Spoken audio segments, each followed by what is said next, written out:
오늘 우리에게 주시는 하나님의 말씀 은혜 나눌게요. 룻기 두 번째 시간입니다. 1장 1절로 5절 은혜로운 목소리와 함께 읽겠습니다. 같이 읽을게요. 시작. 사사들이 치리하던 때에 그 땅에 흉년이 드니라. 유다 베들레헴의 한 사람이 그의 아내와 두 아들을 데리고 모압 지방에 가서 거류하였는데 그 사람의 이름은 엘리멜렉이요 그의 아내의 이름은 나오미요 그의 두 아들의 이름은 말론과 기론이니 유다 베들레헴 에브라 사람들이더라. 그들이 모압 지방에 들어가서 거기 살더니 나오미의 남편 엘리멜렉이 죽고 나오미와 그의 두 아들이 남았으며 그들은 모압 여자 중에서 그들의 아내를 맞이하였는데 하나의 이름은 오르바요 하나의 이름은 루시더라. 그들이 거기에 거주한 지 10년쯤에 말론과 기론 두 사람이 다 죽고 그 여인은 두 아들과 남편의 뒤에 남았더라. 아멘.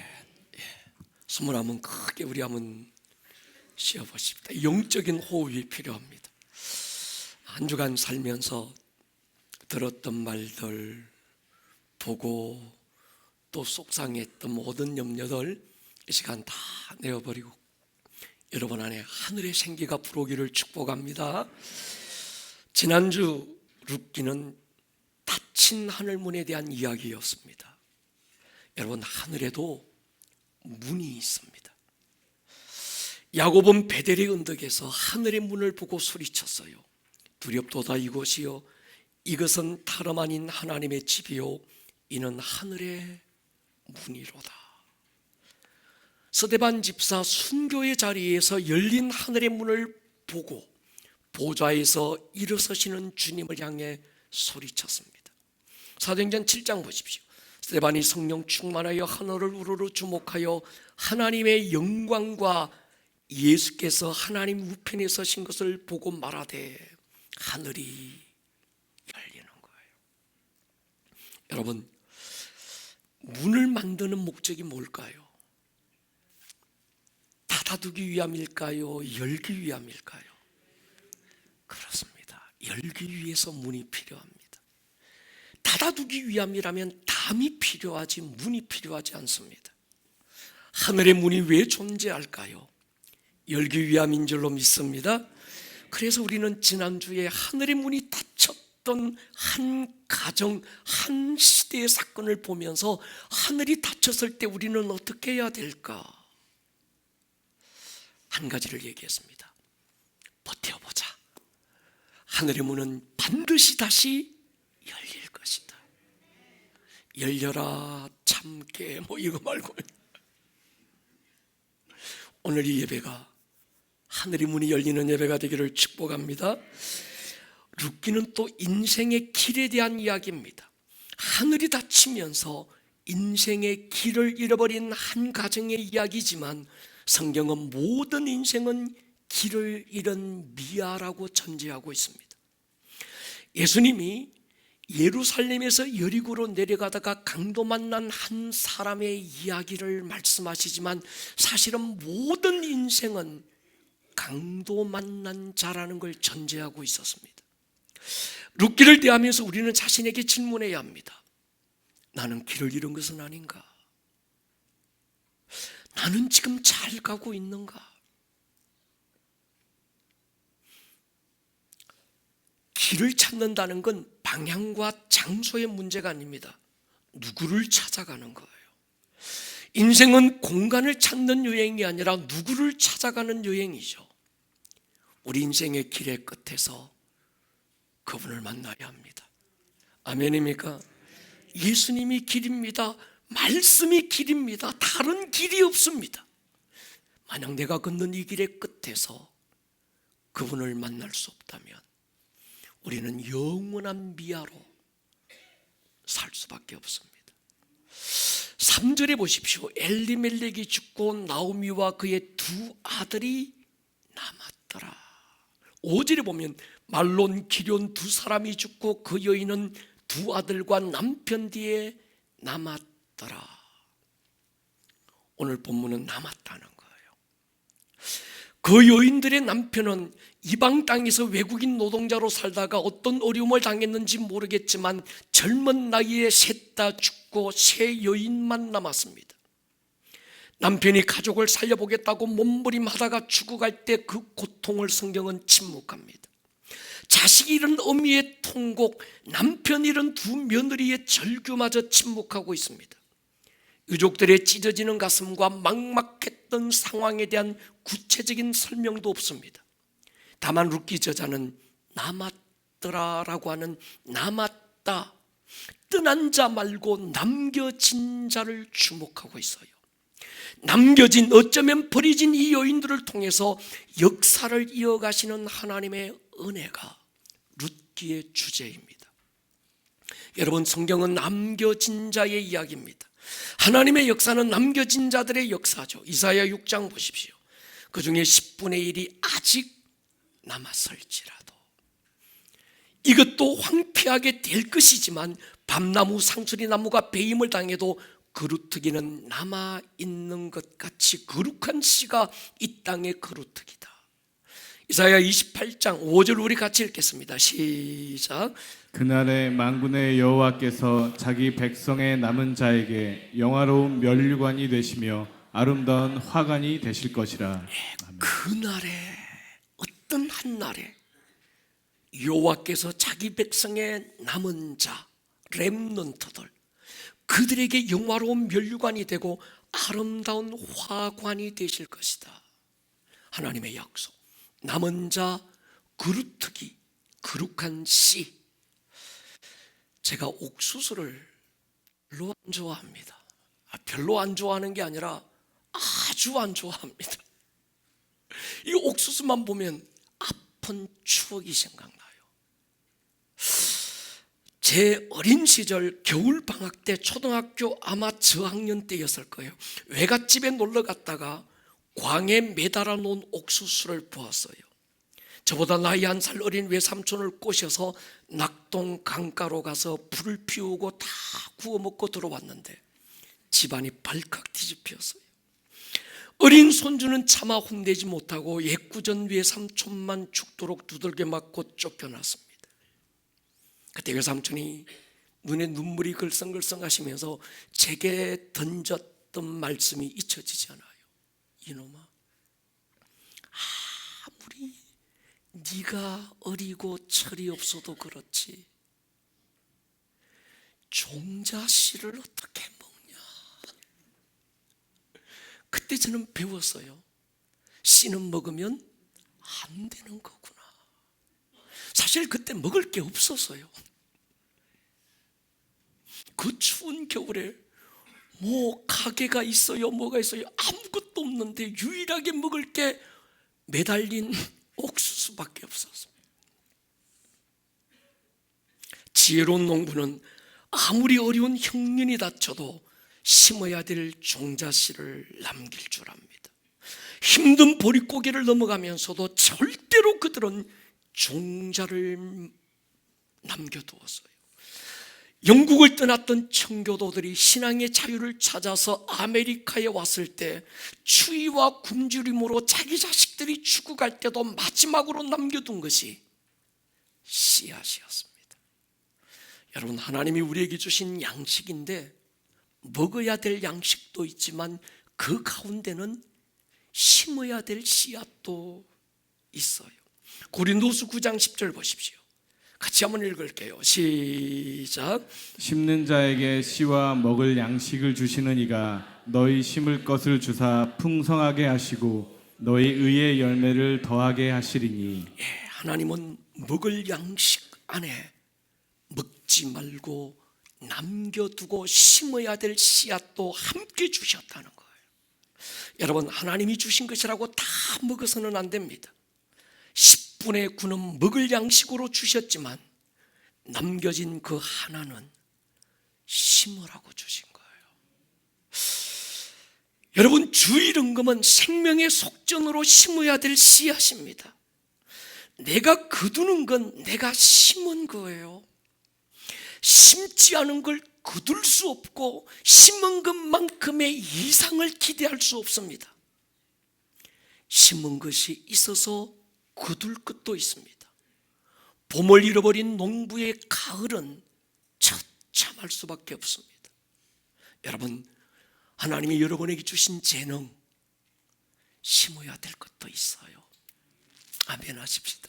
하나님이 여러분에게 주신 시간, 이 주일, 하나님이 여러분에게 주신 일생의 시간들이지만 이 시간은 하나님 앞에 심어야 될 씨앗이라는 거예요.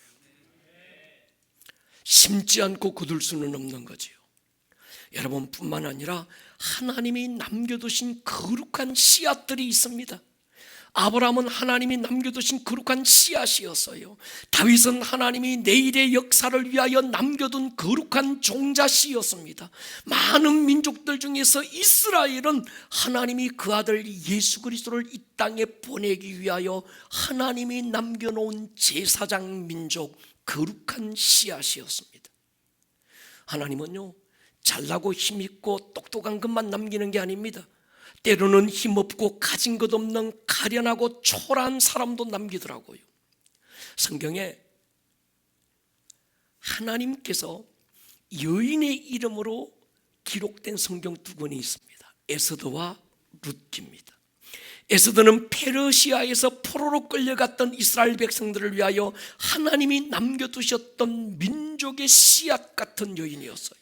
룻기는 모압이라고 하는 하나님께 외면당한 땅의 한 여인이 나옴이라고 하는 시어머니를 붙쫓으면서 언약의 백성 안으로 들어오고, 뿐만이 아니라 그 한 여인을 통해서 다윗이 또 예수 그리스도가 이 땅에 오실 길을 열기 위한 씨앗으로 하나님이 이 룻이라는 한 여인을 남기신 거예요. 눈치채셨는지 모르겠지만 여러분 아십니까? 우리 교회는 예사교회가 아닙니다. 혹시 기분 나쁜 분이 있습니까? 우리 교회는 처음부터 많은 교회들 가운데 또 하나의 교회의 길을 포기했습니다. 우리 교회는 다음 세대를 이어가기 위하여 하나님이 남겨두신 이 땅의 씨앗이라는 믿음이 있습니다. 그러기에 우리 교회가 무너지면 하나님의 내일이 무너진다고 저는 굳세어라 금수나 믿고 삽니다. 이것이 나의 간증이고 이것이 나의 찬송입니다. 그러기에 우리는 주저앉고 싶어도 주저앉을 수 없고, 포기하고 싶어도 포기할 수 없는 이유, 쓰러지고 싶어도 쓰러질 수 없는 이유가 있습니다. 우리가 쓰러지면 하나님의 다음의 역사가, 그냥 제 믿음이에요. 기분 나쁘더라도 용서해 주세요. 쓰러진다고 믿습니다. 여러분들은 우리 교회의 내일을 위하여 하나님이 남겨두신 거룩한 씨앗인 줄 믿습니다. 우리 교회는 이 시대를 위해서 남겨두신 거룩한 종자씨입니다. 여러분, 이 믿음을 가지고 살기를 축복합니다. 하나님이 남겨놓은 종자는 반드시 지키시는 거예요. 어떤 상황에서도, 밤나무 상수리나무가 뱀을 당해버리고 아무것도 없는 그 상황에서도 하나님은 남겨둔 거루터기를 해하지는 않는 거예요. 룻기는 이런 거룩한 하나님이 남겨놓은 종자씨에 대한 이야기입니다. 그리고 룻기에는 하나님의 직접적인 개입이 나타나지는 않습니다. 하나님이 직접 나타나셔서 룻아 어떠가 저떠고 말씀하신 것도 없습니다. 욥이 고난당할 때 하나님이 전면에 나셔서 욥의 문제로 마귀와 대화하기도 하시고 욥의 질문에 응답하기도 하고 욥에게 어떤 질문을 하기도 해요. 그리고 욥을 정죄하던 그 친구들에게 하나님이 나타나셔서 그들을 책망하기도 합니다. 모세와 얼굴을 대면하여 친구처럼 말씀하셨던 하나님이었어요. 아브라함에게 찾아오셔서 소돔과 고모라의 심판에 대한 하나님의 비밀을 직접 알려주기도 합니다. 그런데 룻기에는 하나님의 모습이 직접 나타나지 않아요. 누구에게도 하나님이 직접 말씀하지도 않습니다. 그럼에도 하나님의 개입과 음성이 너무나도 선명한 성경이 룻기입니다. 룻기를 읽고 묵상할 때 세 가지 단어 꼭 기억하자. 1장에서는 뭐죠? 언약. 일부 예배 때는 다 잊어버렸더라고요. 감사합니다. 위로가 됩니다. 2장에서는 뭐죠? 헤세드. 뭐 잊어버려도 괜찮습니다. 3장 4장은 뭐죠? 고엘이라는 단어. 1장의 주제가 언약인데 언약과 계약은 다른 의미였습니다. 계약의 목적은 나의 유익을 위한 어떤 그 상대방과의 약속, 그 목적이 나의 유익이에요. 내가 손해보는 계약은 하지 않는 거죠. 그런데 이 언약의 목적은 상대의 유익을 위해서 나를 희생하는 계약입니다. 이스라엘은 하나님과 야곱 자손 사이에 맺었던 언약의 백성입니다. 언약의 차원에서 기근, 전쟁, 전염병은 심판이 아니라 징계였습니다. 심판은 죽으라고 때리지만 징계는 돌이키라는 사랑에 매였어요. 룻기는 언약적인 차원에서 이해해야 합니다. 언약의 땅에서 언약의 백성들에게 하나님의 언약 안으로 다시 초청하시고 하나님의 언약을 그들을 통하여 회복시키시는 이야기지요. 언약은 하나님의 얼굴이고 하나님의 숨결이었습니다. 이 룻기는 개인적인 인간의 동정심과 그들의 우연한 회복을 말하려는 게 아닙니다. 하나님과의 언약을 떠난 사람이 겪는 어려움, 그들이 다시 하나님의 언약 안으로 돌아왔을 때 하나님께서 그들을 회복시키시는 룻이라고 하는 한 여인의 이야기. 그 룻이 선택된 백성이 아니었고 원래 언약 안에 있던 백성이 아니었고 하나님이 버려버렸던 모압이라고 하는 한 족속의 여인이지만 그 여인일지라도 언약 안으로 돌아왔을 때 하나님께서는 그 여인을 어떻게 돌보시고 쓰시는 이야기가 룻기인 거예요. 그래서 룻기는 작은 책이지만 결코 작지 않습니다. 4장까지밖에 안 되고 절수도 85절밖에 안 됩니다. 그런데 룻기 안에는 많은 이야기가 있습니다. 첫 번째는요, 이방 여인의 이름으로 기록된 한 권의 성경이지요. 여러분, 이 두 권의 책 에스더와 룻기인데 에스더는 이방인과 결혼한 유대인입니다. 그런데 룻기는 유대인과 결혼한 이방인이에요. 그런데 하나님은 이들 두 여인의 믿음을 통해서 에스더를 통해서 민족을 구하기도 하고 룻을 통해서 하나님의 역사를 이어가시는 거예요. 여러분, 유대인과 이방인, 하나님께는 이게 별로 중요하지 않았던 거지요. 아멘입니까?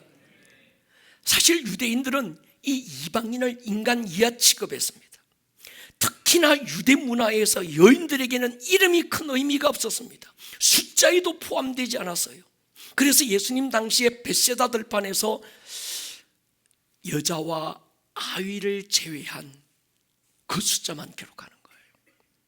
저희 어렸을 때 저희 엄마의 이름이 저는 의령댁인 줄 알았어요. 누구도 저희 엄마의 이름을 부르는 사람이 없었습니다. 그래서 우리 엄마 이름은 의령댁이구나. 나중에 알고 보니까 이게 이름이 아니고 태코라고, 의령에서 시집 온 여자라는 뜻이더라고요. 이런 문화에서 모압의 한 여인의 이름이 성경에 남겼다는 것도 대단한데 그 성경 제목으로 이 여인의 이름으로 성경이 새겨졌다. 어마어마한 사건인 거죠.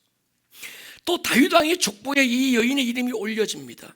평범한 유대인의 한 족보가 아니고 유대인들이 가장 존경하는 왕의 족보에 이 여인의 이름이 올려지는 거예요. 룻이 다윗 왕의 정조 할머니가 됩니다. 이게 잘 감이 안 오실 것 같아서 우리 다혜리가 저희 어머니를 본 거예요. 그러니까 다혜리와 저희 어머니와의 관계가 다윗 왕과 이 룻의 관계라는 거예요. 그러니까 조금 이제 감이 살갑게 다가오지요. 이게 막연한 게 아니구나. 그러니까 아마 다윗 왕은 룻이라는 그의 정조 할머니를 만나 보할 가능성이 크지 않을까요? 그리고 이 여인이 예수님이 이 땅에 오실 그 길을 열며 족보에 들어갑니다. 예수님의 족보에 이름을 올린 3명의 여인 전부 이방인입니다. 다만 가나안 여인이에요. 유다의 장남 엘의 아내인데 자식이 없이 남편 유다가 죽자 이스라엘의 고엘 제도에 의해서 며느리 다말을 시동생 오난에게 주어서 형의 후사를 이어야 됩니다. 근데 이 오난이 의도적으로 자식을 잉태하지 않으려고 하니까 하나님이 그 오난을 쳐버려요. 이제 마지막 남은 희망은 막내 동생 셀라인데 시아버지가 셀라에게 며느리를 주지 않으려고 고향으로 돌려보내요. 그때 돌아가던 길에 이 다말이 기생으로 변장해서 말도 안 되는 행각을 벌입니다. 시아버지를 통해서 베레스와 세레라는 쌍둥이를 낳습니다. 라합 여리고 기생입니다. 여호수아가 여리고성을 점령할 때 두 정탐꾼을 보내는데 정탐꾼 두 사람 중에 하나가 살몬이라는 사람입니다. 이 살몬과 라합이 결혼해서 보아스를 낳게 되고 그 보아스가 루시의 기업물을 짜가 돼서 다윗 왕이 나중에 그들 사이에서 태어나는 길이 되는 거예요. 굉장히 복잡하죠. 우리의 어떤 이 개념을 보고 이거 보면 굉장히 복잡합니다. 이 말도 안 되는 어떤 지금 족보가 막 왔다리 갔다리 하는 거예요. 룻은 모압 여인이죠. 무슨 말인가 하면 하나님의 사랑과 구원의 역사는 혈통이 중요한 게 아니에요. 신분이 중요한 것도 아니고 남녀의 차이가 중요하지 않았습니다. 더 나아가서는 인간이 정하고 만들어 놓은 규정, 불의와 의로움에도 국한되지 않았습니다. 하나님의 역사는 하나님이 일방적으로 진행하시는 하나님의 역사인 거죠. 보통의 경우에 어떤 개인이 하나님을 만났을 때는 특별한 부르심이라는 사건이 있습니다. 아브라함은 갈대아 우르에서 하나님이 직접 그를 부르고 모세는 떨기나무 불꽃 가운데서 하나님이 나타나서 신발을 벗기잖아요. 바울은 다메섹에서 예수님이 직접 강렬한 빛으로 나타나셔서 사흘간 눈을 멀게 해버립니다. 베드로는 물고기 한 마리 못 잡고 있던 그때 갈릴리 호수의 모든 물고기를 몰아주셔서 몰려라 베드로 그 물 안에 들어가라 이래가지고 하나님께서 예수님이 그 베드로를 부르시는 게 나옵니다. 근데 룻기는 하나님이 그렇게 특별하게 부르셨다는 어떤 사건이 없습니다. 꿈에 찾아와서 부르신 사건도 없고 환상을 보여주시면서 말씀을 들려주신 것도 없어요. 그런데도 룻의 신앙의 고백이 너무나도 아름답고 분명한 거예요. 여러분, 믿음은 막 환상을 봤다, 믿음은 대단한 기적을 경험했다, 거기서 만들어지는 게 아니라는 거지요. 아멘입니까? 그것과는 전혀 상관이 없습니다. 룻기는 한 가정의 큰 불행을 계기로 문이 열려요. 룻이라는 모압의 한 여인이 한 남자 만나서 사랑에 빠졌고 결혼하게 되고, 거기까지는 그래도 나름 괜찮은 이야기인데, 근데 그 남자는 유대에서 이민 온 아들입니다. 그 남자 성공하고 잘 돼서 이민 온 게 아니고 지독한 흉년이 들어서 먹고 살 게 없어서 이민 온 사람들이에요. 아마도 그들의 결혼은 순탄하지 않았을 겁니다. 부모의 반대들도 있었을 거고 주위 사람들의 곱지 않은 시선도 있었을 거예요. 그래서 우여곡절 끝에 결혼했다면 보란듯이 잘 살았어야 됐는데 실상은 그렇지를 못해요. 결혼하고 얼마 있지 않아서 시아버지가 죽습니다. 시아버지 초상 치르고 돌아서는 순간에 남편이 죽어요. 얼마 있지 않아서 하나 남은 시동생마저 죽습니다. 그렇게 오랜 시간이 지난 것도 아닌데 남자 셋이 다 죽고 시어머니와 두 며느리 여자 셋만 과부로 남았습니다. 다른 말로는 전혀 소망이 없는 상태, 전혀 앞도 뒤도 보이지 않는 깜깜한 절망과 절망 속에서 룻기의 문이 열리고 있는 거예요. 제가 룻이라면 이런 생각도 들었을 것 같아요. 그냥 성경에 없어요. 내 생각입니다. 정말 하나님이 살아계시기는 할까? 살아계신다면 하나님을 믿고 섬기는 가정이 왜 이렇게 됐을까? 시어머니의 신앙 고백대로 정말 하나님이 살아계신다면 오늘의 이 상황을 도대체 어떻게 이해하면 좋을까? 예수 믿는 가정이 그래 어려움 당할 수도 있어. 그런데 어떻게 이렇게 이렇게까지 망하고 이렇게까지 초라해질 수 있을까? 이런 상황에서 시어머니가 믿는 하나님을 믿고 나의 인생을 맡겨도 좋은 것일까? 차라리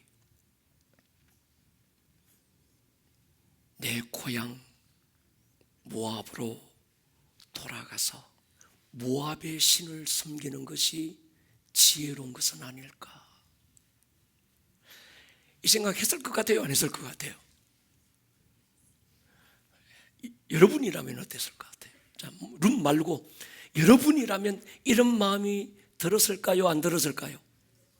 거룩한 채 하지 마시고, 자, 그냥 들었을까요? 안 들었을까요?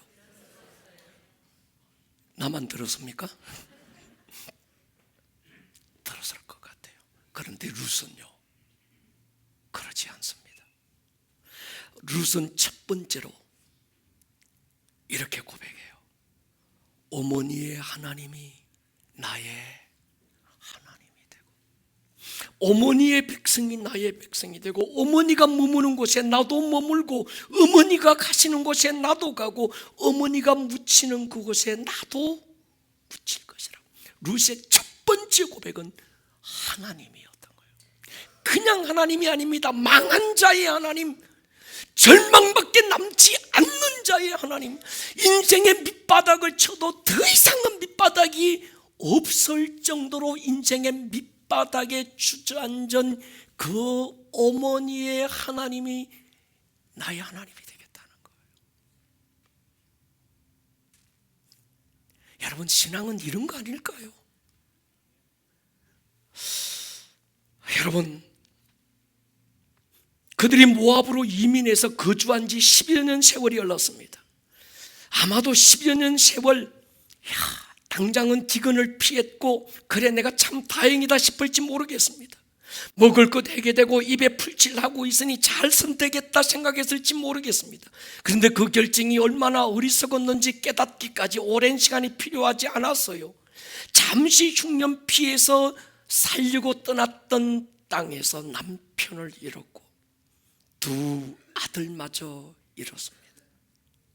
이 선택의 결과가 그들에게 무엇을 말하고 있는 것일까요? 엘리멜렉의 입장에서가 아니라 인간적인 동정과 어떤 인본적인 차원에서의 어떤 그 얘기가 아니라 하나님 입장에서 이들의 선택이 어떤 선택이었는지를 생각해 볼 필요가 있습니다. 엘리멜렉은 단순히 먹고 살기 위한 최선의 선택이라고 생각했을지 모르겠지만, 하나님 편에서 그들의 선택은 하나님을 버린 선택이었습니다. 여러분, 사울이라는 왕이 단순히 인간적 계산으로 아말렉과 아각 왕을 살려줍니다. 아말렉의 왕 아각을 살려주지요. 그리고 하나님께 예배할 때 사용할 제물로 몇 마리 양을 남겼다고 생각했는데, 하나님 편에서 사울 왕의 선택은 하나님을 버린 것으로 여긴 거예요. 사무엘상 15장 보십시오.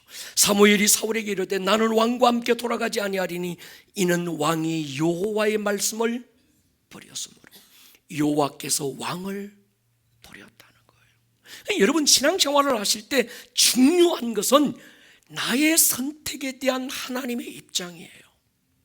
인간적인 생각 말고 인간적인 어떤 동정, 어떤 이 인간적인 어떤 그런 그런 차원의 생각 말고, 하나님은 오늘 나의 이 선택에 대해서 무엇이라고 말씀하시는가를 살펴야 되는 거예요. 여러분, 천국 우리는 가야 되잖아요. 가기 싫으십니까? 천국 가야 되잖아요. 지옥은 안 가야 되잖아요. 그런데 천국을 왜 가야 되냐는 문제가 걸렸습니다. 여러분, 천국 왜 가려고 하십니까? 지옥은 왜 안 가야겠다고 생각하십니까? 천국은 먹고 살 게 있고, 천국은 12진주문, 문들이 막 진주로 되어 있고, 도로는 아스팔트가 아니라 황금으로 포장되어 있고, 생명수 과일이 사철 열리고 생명수 강이 흐르고, 그래서 그곳에는 죽음도 없고 그곳에는 다 좋고 좋은 것만 있어서 천국 가야 합니까? 그래서 하나님은 그 아들 예수님을 이 땅에 보내셔서 어긋진 나무 토막에 그 아들을 걸어놓고 가슴을 찢어야 했습니까? 여러분, 잘 먹이고 잘 살리고 하려고. 지옥은 지옥 불구덩이 속에서 영원히 고통스럽고 힘드니까 안 가야 됩니까? 여기서 우리 신앙의 기준을 다시 기준값을 잡으셔야 합니다.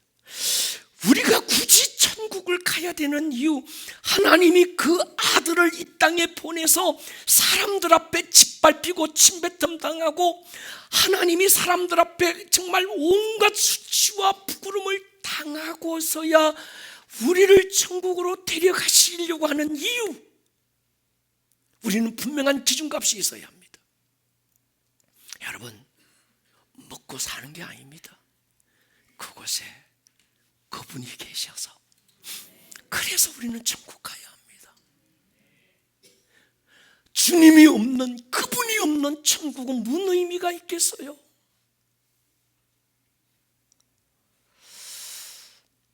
그래서 처음에 우리가 찾는 길은 공간이나 장소가 아니라 그 누구라고 말씀드렸던 겁니다.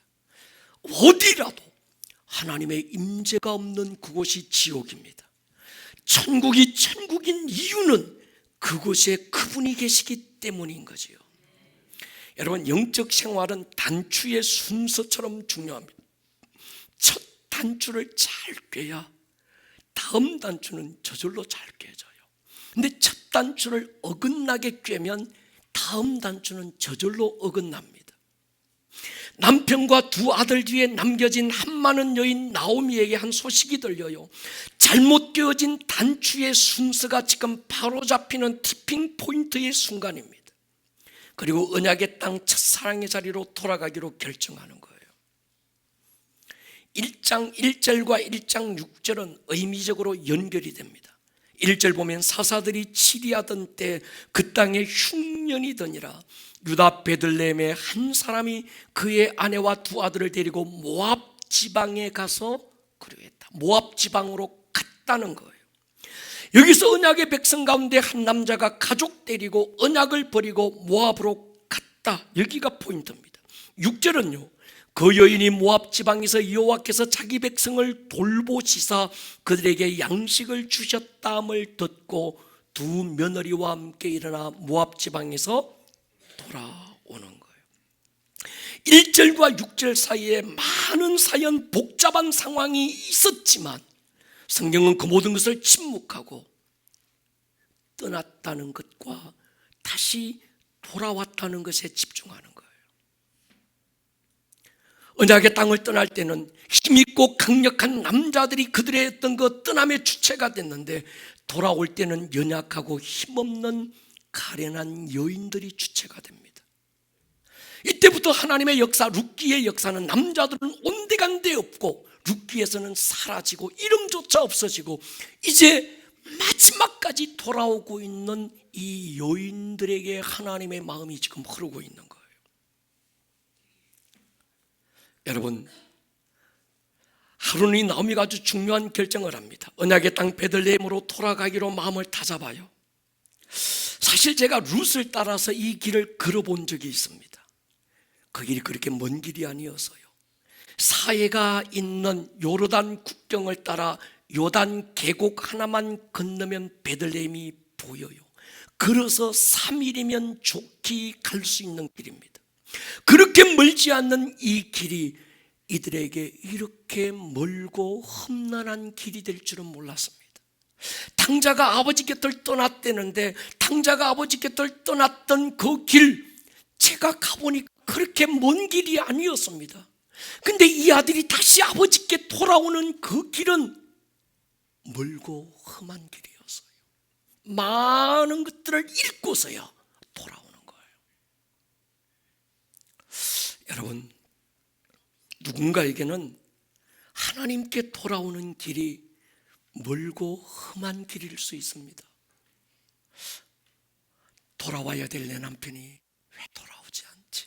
내가 10년 기도했는데, 20년을 기도했는데 저 남편은 길을 잃어버리고 돌아올 줄을 몰라. 30년 기도했는데, 내 자식 돌아오라고 평생을 기도했는데 왜 저렇게 돌아오는 길이 멀기만 할까? 우리 답답할 때 많잖아요. 그러나 여러분, 우리가 기도를 포기하지 않으면 하나님도 포기하지 않으신다. 반드시 돌아오는 길을 여시는 거예요. 당자가 돌아오려고 아버지께로 방향을 전환하는 순간에 아버지는 그 뒤에 서 있는 거예요. 아멘입니까? 돌아오기를 주의 이름으로 축원합니다. 그 여인들이 언약의 땅으로 돌아오려고 결정하게 된 이유, 하나님이 그 땅과 그 백성들에게 양식을 주셨다는 소식을 들어요. 양식은 누구로부터 오는가? 여호와께로부터 온다는 거예요. 기근의 시작은 어디로부터 왔을까? 여호와께로부터 왔습니다. 왜 왔을까? 그들이 하나님을 떠났고 하나님께로 돌아오게 하는 거예요.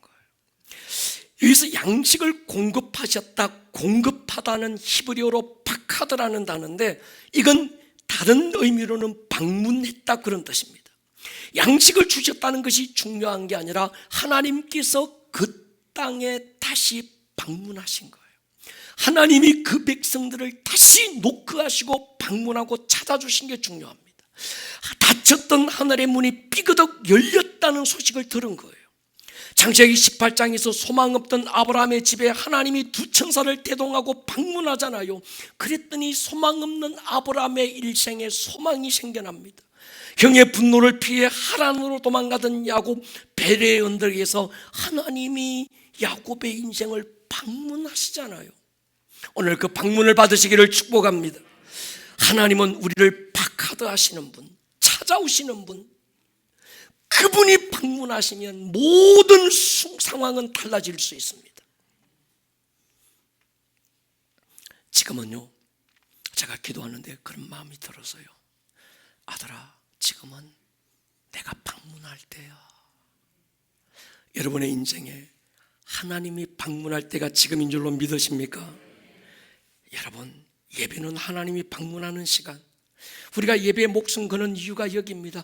종교적인 예배, 의식적인 예배, 또 한 번의 그 예배가 아니라 이 한 번의 예배에 목숨 거는 이유는 이 예배의 현장이 베델의 현장이 되어 하나님이 방문하지 않고서는 견딜 수 없는 그 예배가 되고 싶은 거예요. 할렐루야. 여러분, 하나님이 방문하실 때 우리가 뭐 해야 될까요? 웰컴 하셔야죠. 아멘입니까? 깃발을 높이 흔들고서 주님 오십시오. 내 삶에 주님 찾아와 주십시오. 주님은 지금도 문을 두드리고 계셔요. 내가 문 밖에 서서 두드린다. 누구든지 내 음성을 듣고 문을 열면.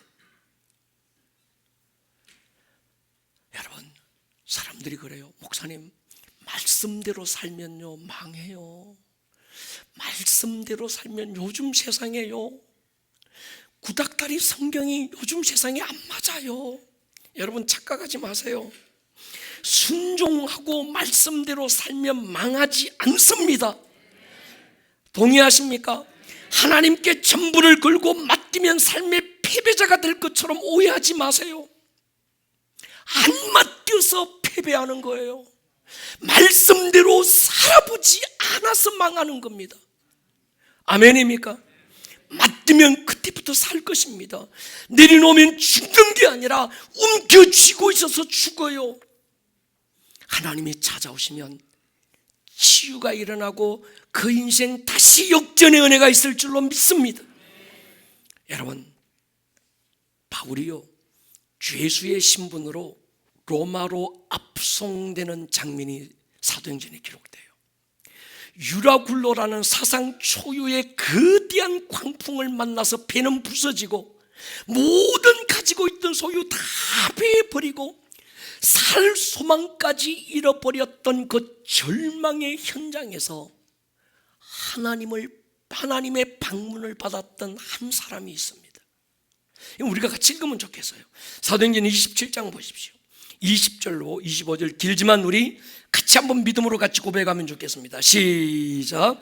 여러 날 동안 해도 별도 보이지 아니하고 큰 풍랑이 그대로 있음에 구원의 여망마저 없어졌더라.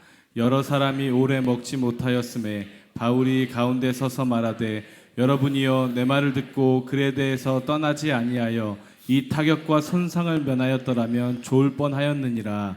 내가 너희를 권하노니 이제는 안심하라. 너희 중 아무도 생명에는 아무런 손상이 없겠고 오직 배뿐이리라. 내가 속한 바 곧 내가 섬기는 하나님의 사자가 어젯밤에 내 곁에 서서 말하되 바울아 두려워하지 말라. 내가 가이사 앞에 서야 하겠고 또 하나님께서 너와 함께 항해하는 자를 다 내게 주셨다 하였으니 그러므로 여러분이여 안심하라. 나는 내게 말씀하신 그대로 되리라고 하나님을 믿노라. 아멘. 이것이 하나님의 방문을 받은 자의 확신과 담대함이라고 하는 거예요. 상황이 어려워서 절망하는 게 아닙니다. 여건이 힘들어서 우리가 우울한 게 아닙니다. 하나님의 방문을 받지 못한 거예요. 아멘입니까? 인생의 절망 가운데 더 이상 살 수망마저 없던 그 순간에 하나님의 천사가 바울을 방문해요. 여러분, 지금 하나님이 여러분들의 인생을 방문하는 시즌이 되기를 축복합니다. 그런 때가 있습니다. 상황적으로 볼 때 절망이고 더 이상 소망이 없고 캄캄하고 앞도 뒤도 사방 다 다쳤던 그때 하나님이 파카드 하시는 거예요. 오셔서 노크하시는 거예요. 지금입니다. 코로나로 닫혔던 하늘의 문 그 끝에 하나님은 새롭게 우리를 찾아오고 싶은 거예요. 누가 어느 교회인가가 하늘의 문을 열 자가 있으면 좋겠다는 거예요. 여러분, 하늘의 문은 하나님이 여는 게 아닙니다. 하늘의 문은 하늘에서 열리는 게 아닙니다. 이 땅에서 열어야 하늘이 열립니다. 하늘의 문은 이 땅에서 닫는 거예요. 그러니까 우리는 하늘문이 언제 열리나 막연하게 바라보고 있는 믿음이 아니고 이 땅에서 믿음으로 두드리면 하늘의 문이 열릴 것입니다.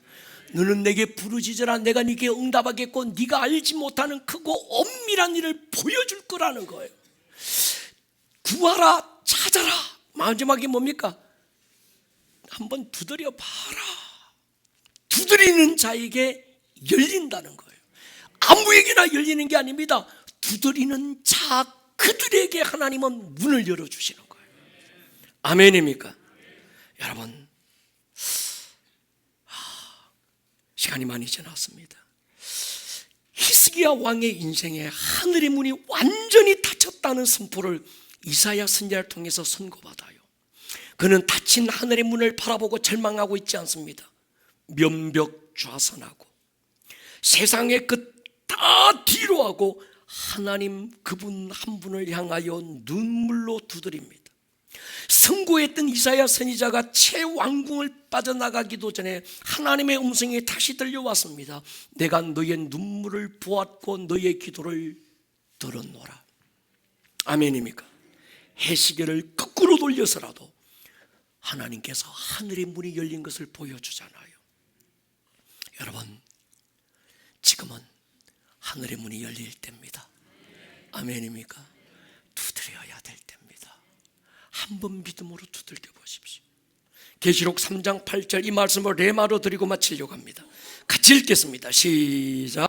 볼지어다 내가 내 앞에 열린 문을 두었을 때 능히 닫을 사람이 없으리라. 내가 내 행위를 아노니 내가 작은 능력을 가지고도 내 말을 지키며 내 이름을 배반하지 아니하였도다.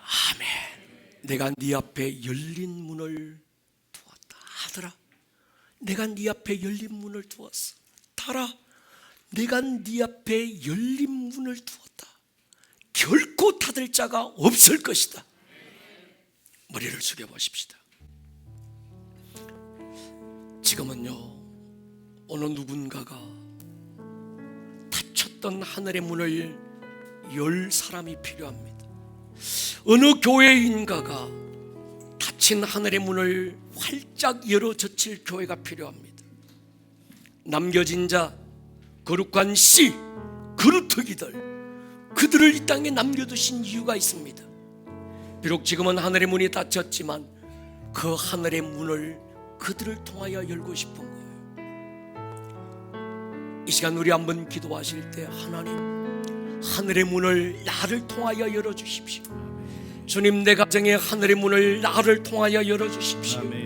주님, 이 지역 사회, 이 도시에 닫혔던 하늘의 문을 하나님 나를 통하여 열어주시고 이 교회를 통하여 열어주십시오. 지금은 하늘의 문을 열 자가 필요합니다. 주여 한번 부르고 통성으로 기도합니다. 주여. 오늘 들었던 이 말씀이 듣는 말씀에서 끝나지 않고 여러분들의 삶에 살아내는 말씀으로 생명력 있는 말씀이 될 수 있기를 주님의 이름으로 다시 한번 축복합니다. 온 하늘